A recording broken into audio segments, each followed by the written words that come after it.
good, brother. How you doing? Just had the injury really, so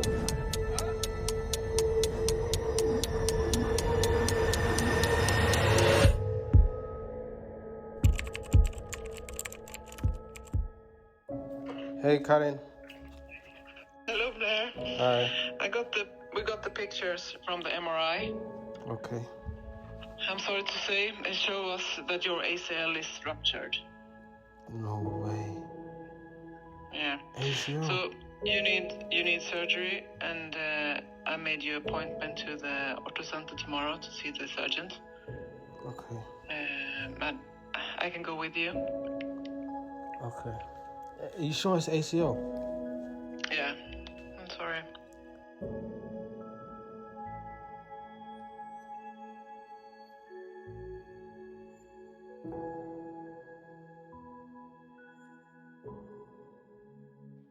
yeah. So leading up to the injury, I had a good pre-season. We went to Marbella. I done really good. I felt good. I was in almost a sense of like emotion. I felt good from last season, coming to this season, and I was really looking forward to the season ahead. And then football has a way of just taking you on many roller coasters and ups and downs.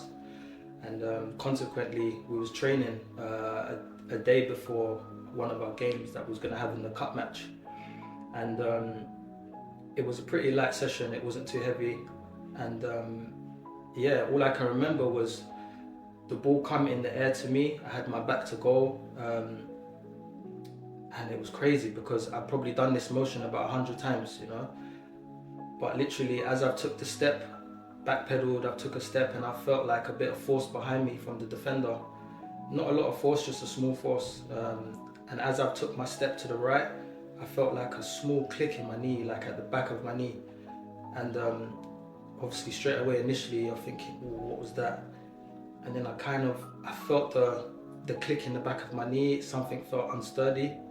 And then I went down on the pitch, and I was just a bit like, "Ooh, what was that? What was that?" But straight away, it's weird because when you get injured, or something happens, you just think the worst straight away. So straight away, I just thought, "Oh, my knee, something doesn't feel right in my knee." But the craziest thing was that I wasn't in like crazy pain. Probably if I was playing in a match, the physio would have come on, saw the knee, see how it felt. But in my head, because it was training, I thought, no, I'm gonna go inside. I want to see what it is. And almost like you panic, like my body went into a freeze where I was just panicking and thinking like, is this like bad? Is this what's going on here? And you have so much adrenaline and stuff. And I remember the physio at the time come up to me on the pitch, and he was just like, relax, breathe. And he straightened my knee like down to the floor, and he was saying like, breathe. And almost like my body was so tense just from everything that happened, because you hear about injuries a million times. I know so many people that have had injuries before, and they always say like, you maybe associate certain injuries from certain clicks or noises, or because you hear so much experience about it before. And because I felt a click in the back of my knee, I thought, oh, that's not good. But like I said, because I wasn't in massive pain, I was thinking, oh, maybe, because it's one of them things that happen like so many times where you click your ankle or you click your knee, and you just kind of jog it off and you're okay. And that's what I was hoping more than anything. I was just hoping that, oh, maybe it's just adrenaline, and once I relax and cool down, I'll be able to be okay.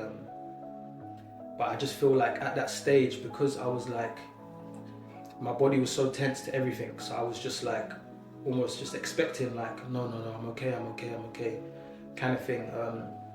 And then that's when, he'd done some tests on my knee, and straight away I said to him, I remember saying to him, is it my ACL?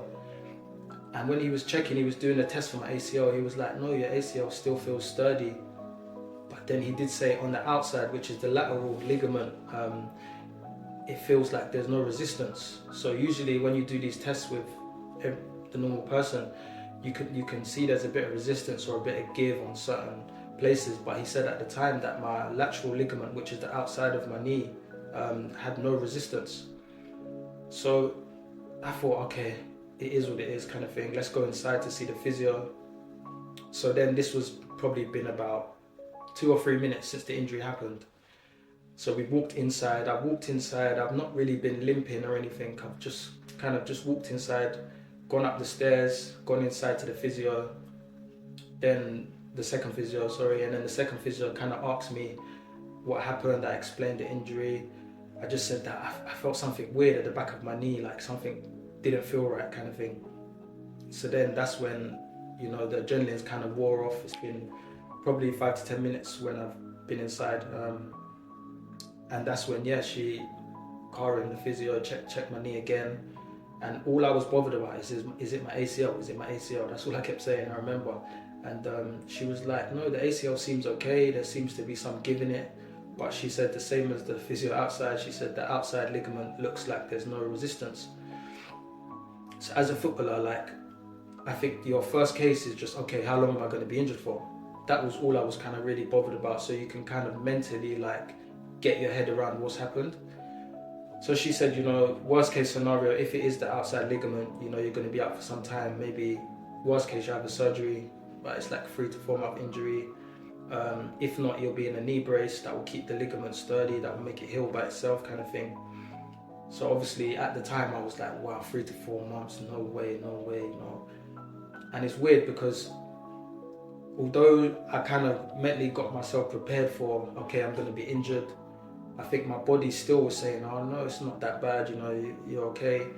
And then I remember going in the shower, just standing in the shower and thinking like, no way, it can't be, I might have to have surgery, blah, blah. And then to cut a long story short, it was crazy because then I went in the knee brace, I iced my knee, I went home. I remember coming home and just thinking like, okay, like I need to get my head around what's gonna happen, get prepared for it kind of thing. I got a call from the physio saying that I have a scan the next day. So then I was kind of, you know, I think at that point you just kind of say, you just got to let go and let God do his work kind of thing. And I think for me it was just about having faith that hopefully, you know, the injury isn't as bad, but at the same time, if it is, you know, it kind of is what it is.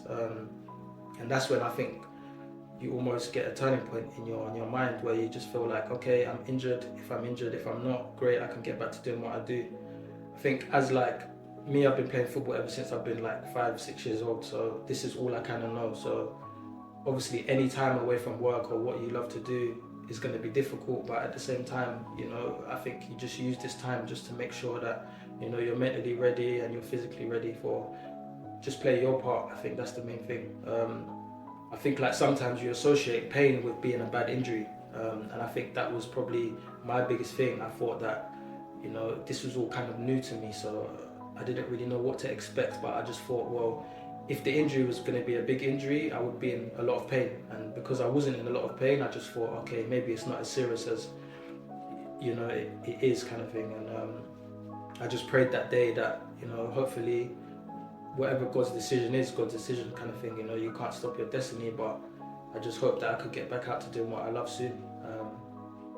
And then the next day I woke up, I went to the hospital to do my surgery, not to do my surgery, but to do my MRI scan. And I remember I was on crutches at the time actually, because that was the first time I left the house since the injury. I remember going into the car, then going to the place, and as I was in the waiting room, I was just thinking to myself like, hopefully it's not that bad. But then as I put like the clothes on and the overalls and go into the scan results, I think at that point I just let go of everything really, and I just said to myself, whatever it is, you know. Like I say, like your destiny is your destiny. Sometimes, you know, sometimes things don't always go how you want, but you, in the long run, you always see the benefits of the reason behind it kind of thing. Under ett träningspass så fick han en vridning i knät. En liten vridning som olyckligt drog av korsbandet. När man skadar sitt korsband så blir det ett trauma i en knäled. Det blir svullet och det blir retat förstås för att någonting går sönder och det blöder och det blir en nedsatt funktion. Ofta kan man inte böja fullt och man kan inte sträcka sitt knä fullt. Så efter en sån trauma så måste man vänta till den svullnaden går ner innan man gör som ett nytt trauma. För operationen blir ju ändå som för knät ett nytt trauma igen. Gör man det för tidigt så riskerar man att få biverkningar efter operationen när man blir för stel i knät och får problem som stoppar mer än de där extra veckorna. Så man väntar alltid några veckor till knät har lugnat sig. Sen är det beroende på vad man har för knäled, hur svullen eller svullnadsbelägen man är, beroende på hur många veckor som det är så man måste vänta. Jag såg ju Blair precis på den träningen. Han kom in till mig och jag tittade på hans knä och initialt så såg det ut som att han hade en yttre ledbandsskada bara. I vad jag kunde hitta i stats första så. Jag hittade ingenting på korsbandet direkt, eller jag kunde inte uppfatta att korsbandet var direkt. Men vi gjorde en MR så ganska fort fick vi det svaret att korsbandet var sönder och han hade en blödning på det yttre ledbandet. Och också en meniskskada. And let God do his work. And literally I finished there. It was a quick surgery. It was a quick MRI scan. And I remember being in the car on the way home. In the space of probably about 15 minutes from leaving the place, I got a call from my physio. And actually I had a missed call from my physio when I looked at my phone. So then I called her back and I was like, okay, what is it then? Yeah, I'm sorry. ACL, and you have some injuries probably on the meniscus. They can see a swelling on the LCL as well. But probably that will heal. But you need to do the ACL to be able to play football. Okay. So you need to do the operation. After the operation, it's about 9 months rehab. Oh, man. But we can talk more about it. So I go with you to the art center tomorrow. Okay, Karen. Thank you. Yeah. Okay. Bye. Call me speak. if you need me. Okay, we speak. Bye. See you. When she said ACL, I think that's when it didn't ever register in my head probably for the next few days. Like I said, it's well documented. I know probably so many players, and you hear about these stories of it happening to players, but you just never think it's going to be you, you know. And like I said, because in my mind I wasn't prepared for the ACL. I was probably prepared for maybe I'll have to have surgery, but I was never prepared for ACL, like, you know. And then when she kind of said that, then it was like, okay, the next step is going to see the surgeon. And that's when it was just all like so much information, like for me personally, because yeah, like I said, I woke up in the morning thinking, okay, worst case scenario, I'm going to be injured for 3 to 4 months. And then when you hear that you're going to be out for like, yeah, the rest of the year, bearing in mind at this point it was February, you know, my season was just starting. And then to hear that you're going to be injured for the rest of the year, I think that was the biggest thing for me to mentally like register ever. At one point, I feel like even after seeing the surgeon, I feel like in my head I still wasn't really registering it, you know. And then I remember at the time saying to her, like, can we get another scan? I don't think it's my ACL. Like, I feel like when you hear that news, you're in denial, like, of the situation, because like obviously my job is to play football. I don't know anything really about the body or ligaments or anything like that. So that's kind of their job, you know. And like I say, because football, most of the time you feel like you can control training well or eating the right things and, you know, going to sleep well and making sure you do all your prehab. But then when you get kind of told like it's not in your hands at all, you have no control of the situation, like the scan result says this and that's what you have to go with. I think that's probably the hardest thing, getting your head around, knowing that, you know, you have no control over this and kind of you have to just prepare yourself for what's coming, kind of thing. And yeah, it took a few days for it to register in my head that this was actually going to be like my new situation. You know, obviously, you know, I've been playing football for a long time, and of course I've had many ups and downs and many things that have happened in my life and in my career. But when you hear that, you know, you're not going to be able to do what you love for such a long time, it's definitely hard to see the light at the end of the tunnel. Blair svullnade förstås lite grann när han skadade sitt korsband, men det var inte så mycket som det brukar vara, utan vi fick ner svullnaden ganska fort.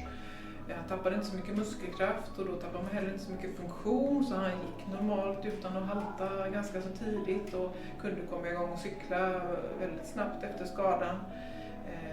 Så vi kunde komma igång med rehaben ganska fort, så att när han väl opererades så var inte han det minsta svullen. Han hade jättebra styrka och funktion i knät, vilket gjorde att man hade ett bra utgångsläge vid operationsdatumet. And I was in the car at the time and I remember just crying, like, not just like, it was just coming out, the tears were coming out.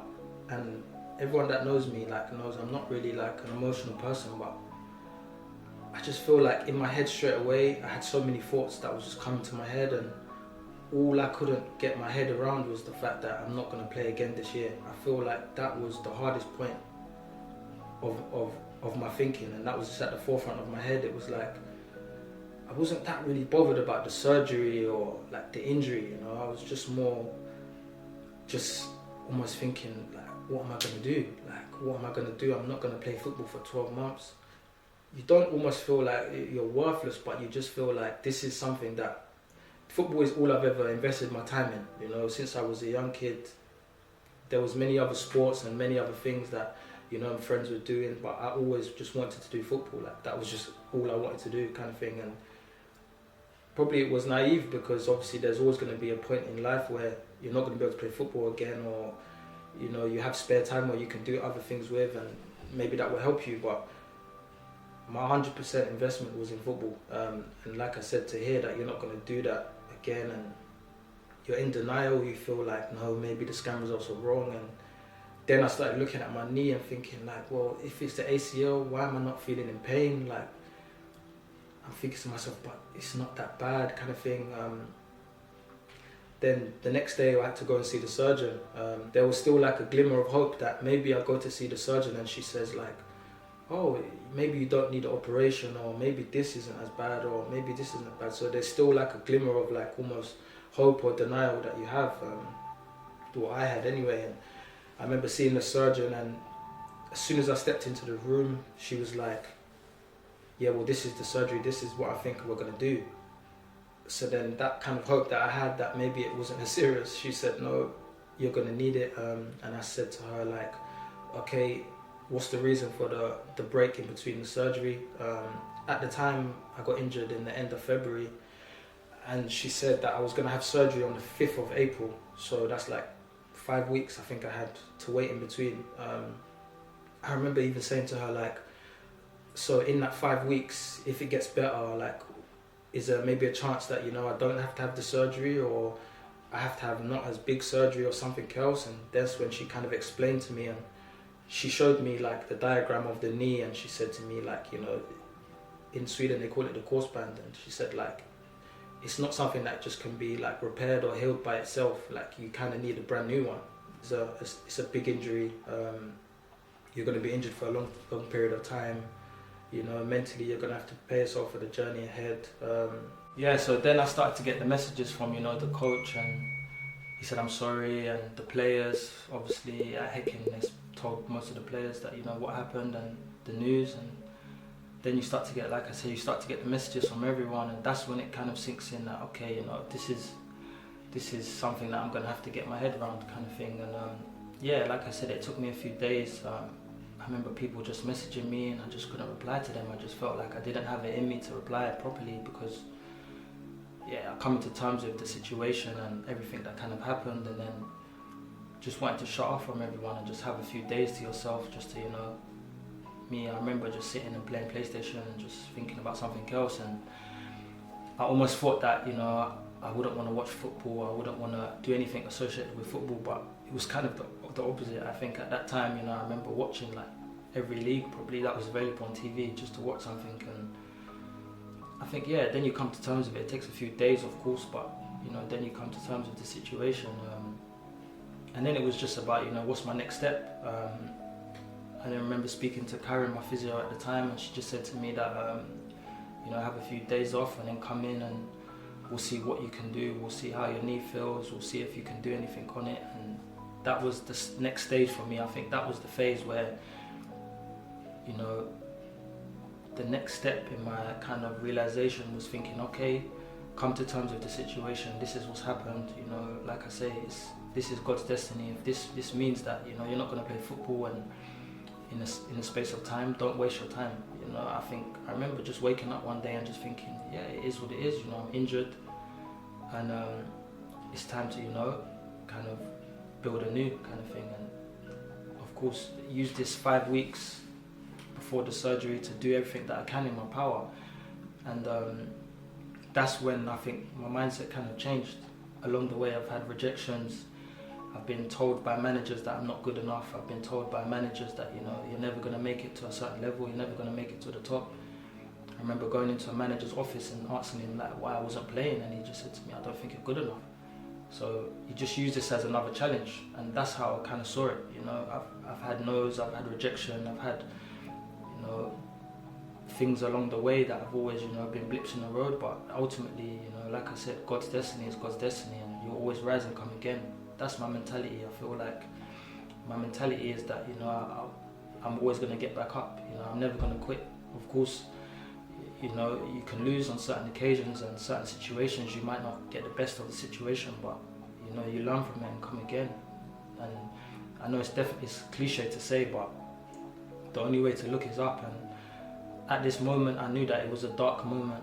I knew that, you know, this is something that I'm mentally going to have to get my head around, because you get messages, people saying you're going to come back stronger and get well soon, and yeah, you're going to be back, but it's down to you to make that happen, you know. And it's judgment to you, judgment to your character, judgment to your faith, that, you know, pick yourself up and go again. And I think that's when, you know, the penny dropped in my head that this is just another challenge. Like I said, it's just like the same thing of a team telling you no, this is just the exact same situation, and just use this time to prepare as much as you can, and God will take care of me in the surgery and come out stronger and come out, you know, ready and determined to make sure that, you know, you keep bouncing back. And that was my mindset. So I remember like going into the training maybe a week after, and, you know, it was nice to see everyone and everyone to say, you know, send their condolences and stuff, but I think the forefront of my head was, you know, making sure that I'm doing everything I can. And just the biggest message I would say is you're the person that can, you know, determine your success or determine your story. Like, you're the writer of your story, no one else. And of course, you know, there's chapters, there's things along the way that happen, but you're the person that's going to write your own story. And that's what I'm going to do. So then it was just about, you know, preparing for the surgery, getting my head right. I think along the way, it was just, you know, refreshing my mind. And I remember the manager actually, and people at the club, and even the physio said to me, you should go on holiday, it'll be nice for you, it'll be nice to go on holiday, you know, take your mind off things, prepare for what's going to come, because ultimately it's a long road ahead, you know. It's not a small injury, it's something that's going to be a long time, so kind of whatever I need to do in the time just to prepare myself for the surgery and maybe the rehab and recovery. And yeah, I took that opportunity to go on holiday with my family.